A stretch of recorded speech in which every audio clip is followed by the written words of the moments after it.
Bonsoir tout le monde, bonsoir à toutes et à tous. Bienvenue au Forum des Images. On est ravis de vous accueillir pour la première séance et la séance d'ouverture de ces rendez-vous tout à fait inédits. Et donc sans plus attendre, je vais donner la parole à Marine Franssen, qui est coprésidente de la Société des réalisateurs et réalisatrices de films, la SRF. Marine. Bonsoir à tous. Je voulais juste faire un petit mot d'introduction pour vous dire qu'on est content de pouvoir mettre sur pied ce premier événement des Journées de la SRF. Il y a un groupe très dynamique, très enthousiaste qui a souhaité mettre sur pied ces journées et qui s'est investi, aussi bien des gens qui sont du CA, d'autres qui sont juste adhérents de la SRF, qui ont voulu porter ce projet, qui ont mis tout leur cœur. Donc c'est un événement qui est fait avec joie, avec envie de partager surtout des questions de mise en scène, puisqu'on s'est rendu compte que souvent on fait des événements thématiques qui sont centrés sur des enjeux qui sont plutôt des enjeux de l'industrie, du secteur, de comment on arrive à montrer nos films, comment on arrive à les financer, etc. Mais rarement avec la question de la mise en scène qui est centrale. Donc le désir était venu de là, de remettre au centre les questions de mise en scène dans un dialogue de cinéastes. Donc voilà, ça a été la motivation première pour mettre sur pied cet événement. Donc c'est la première édition. On est très content et on remercie évidemment le Forum des Images d'accueillir cet événement et puis le CNC qui a permis de financer cet événement à nos côtés. Voilà, je ne veux pas être très longue parce que c'est surtout le groupe de travail qui a mis en place ces journées qui va vous expliquer un peu comment ça se déroule et comment ils ont pensé cet événement. Donc voilà, je vous souhaite à tous une belle presque semaine de journées, de rendez-vous, de rencontres et de projections, bien sûr. Et j'appelle donc Diana Gaille qui va parler au nom du groupe.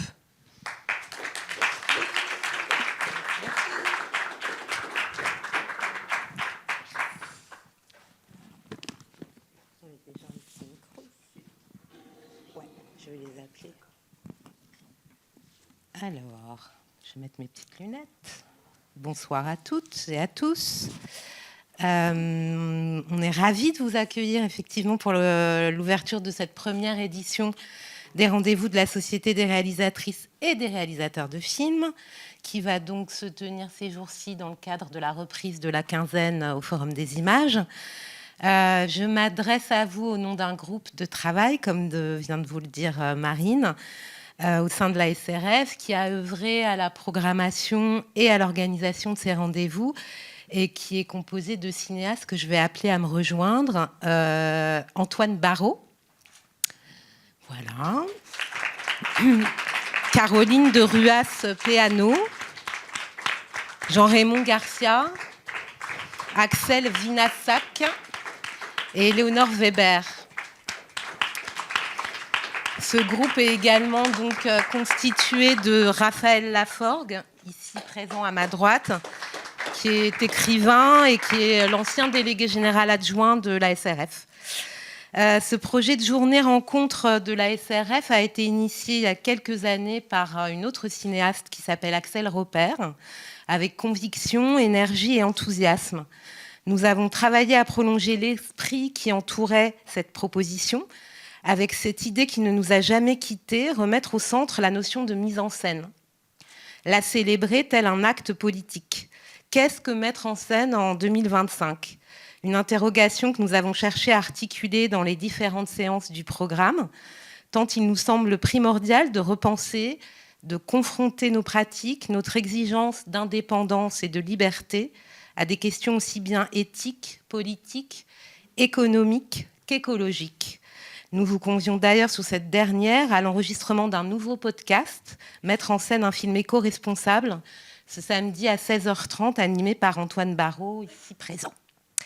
À travers ces différents combats, la SRF protège et promeut la singularité du geste de mise en scène. Association Loi 1901, elle porte avec elle une dimension éminemment historique, traversée par des générations de cinéastes depuis sa création, un 14 juin de 68, au premier desquels les fondateurs tels que Pierre Cast, Jacques Doniol-Valcroze, Louis Malle, Jacques Rosier, Costa Gavras ou encore Jacques Rivette. Ce même Jacques Rivette, dont Jean-Luc Godard rapporte que c'est lui qui avait transposé cette notion de mise en scène depuis le théâtre jusqu'au cahier du cinéma, à une époque où leur attention se concentrait plutôt sur les sujets des films. La SRF a acquis dans les années 80 une dimension internationale, époque où les cinéastes se fédéraient au niveau européen, mais aussi au niveau mondial. C'est pourquoi il nous semblait indispensable d'inviter des cinéastes internationaux à venir dialoguer avec nous lors de ces rendez-vous. Nous aurons la joie d'accueillir Wang Bing dès demain pour une séance cinéaste au travail à 14h, mais également Sergueï Losnitsa vendredi pour la séance résistance et mise en scène à 19h, où il sera notamment en conversation avec la cinéaste Alice Diop.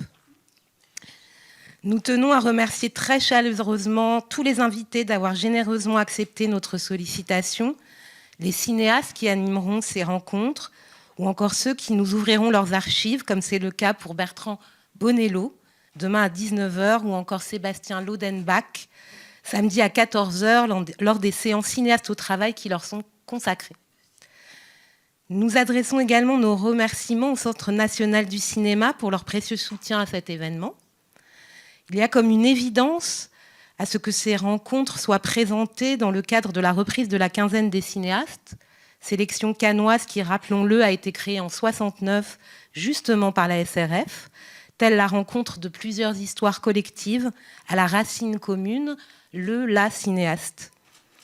Pour cela, nous remercions nos hôtes, sans qui ces rendez-vous n'auraient pu avoir lieu, le Forum des images et toutes ses équipes, pour leur attention, leur accueil, tout particulièrement Fabien Gaffès, directeur des programmes, pour sa confiance et son intérêt dès nos tout premiers échanges, ainsi que Mélanie Lemaire, directrice adjointe des programmes.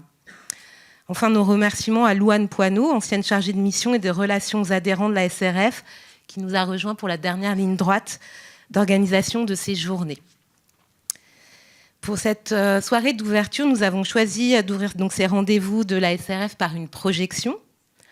Depuis quelques années, et en partenariat avec le cinéma Grand Action, la SRF organise un ciné-club mensuel, le Directors Club, qui propose chaque mois à un cinéaste de partager un film de patrimoine de son choix avec les publics. Il a été généreusement porté ces dernières années par notre camarade Michael Bourg, non moins généreusement cette année par Antoine Barraud, ici présent, et Gaël Lépingle, que vous retrouverez samedi pour la table ronde Argent et mise en scène. Ce soir, c'est une sorte de ciné-club hors norme que nous vous proposons, une proposition à plusieurs têtes, les nôtres, qui émanent du patrimoine exceptionnel de la quinzaine des cinéastes.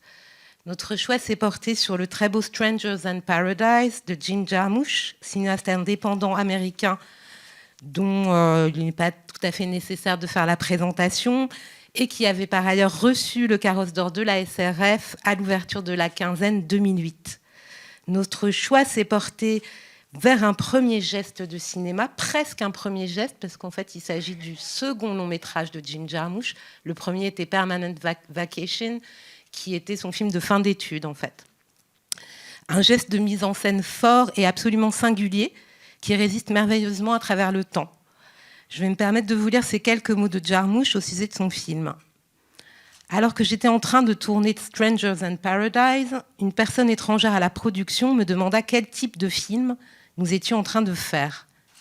J'avais envie de lui expliquer que c'était une comédie noire, semi-réaliste, à la manière d'un metteur en scène issu d'un pays imaginaire d'Europe de l'Est qui serait fasciné par Ozu et connaîtrait par cœur la série télévisée américaine des années 50, The Honeymooners.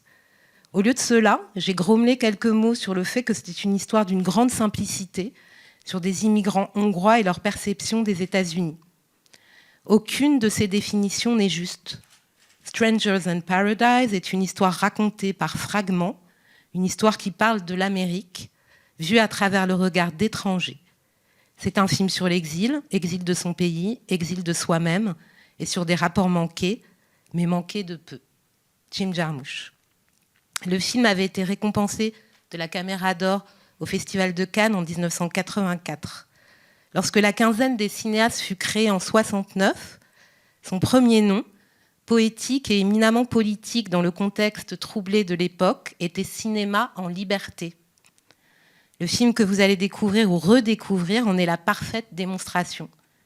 Il faut à travers ce choix rendre hommage au formidable travail de découvreur, de passeur, effectué par le sélectionneur historique de la quinzaine, Pierre-Henri Delot. Nous remercions le distributeur Le Pacte pour la mise à disposition du DCP du film. Et enfin, pour terminer, ce n'est pas totalement anodin, Jim Jarmusch véhicule à travers toute son œuvre une autre notion très importante que celle de la mise en scène dans notre pratique, souvent solitaire à l'échelle de nos processus de fabrication, qui est celle du compagnonnage, au sens de camaraderie, de solidarité. Elle nous aura guidés au sein de ce groupe pendant toute la préparation de ces rendez-vous.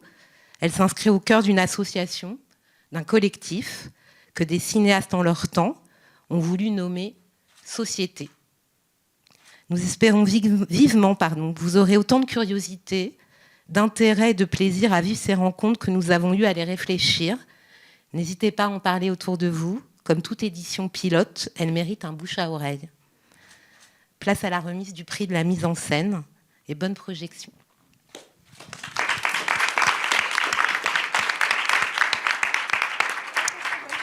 Pour remettre le prix de la mise en scène, j'appelle Axel Vinassac, Juliette Blanche et Mathilde Lazuèche, toutes les 3 membres de la SRF.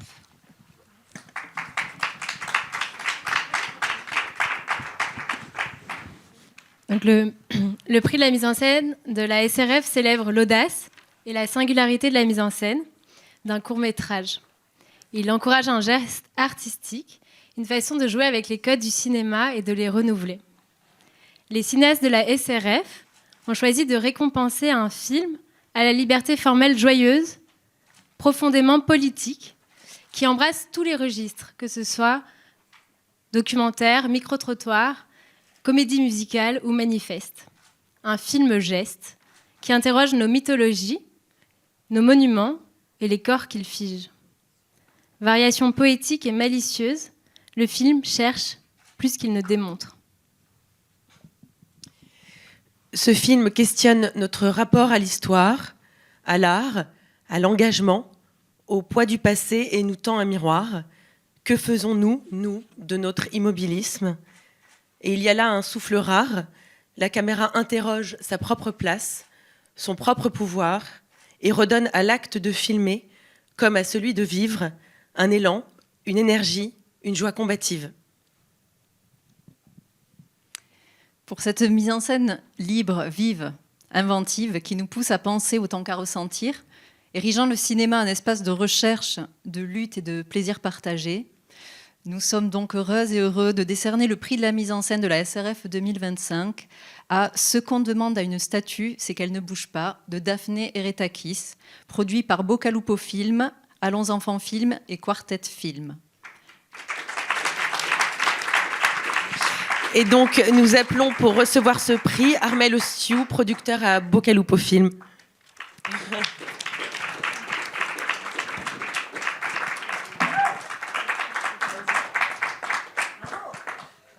Alors, je ne suis pas Daphné.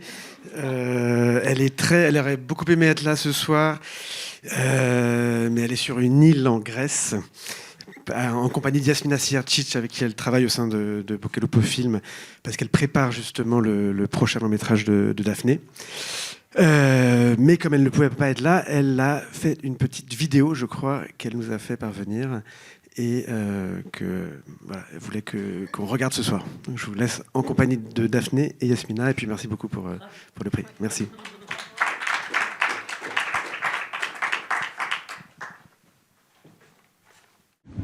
Bonsoir, merci infiniment pour ce prix. J'ai encore du mal à y croire.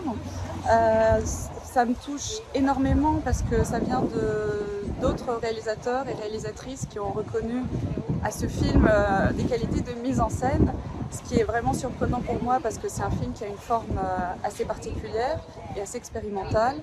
Et ça me donne une joie immense, aussi parce que ça a été un processus très difficile avec des doutes.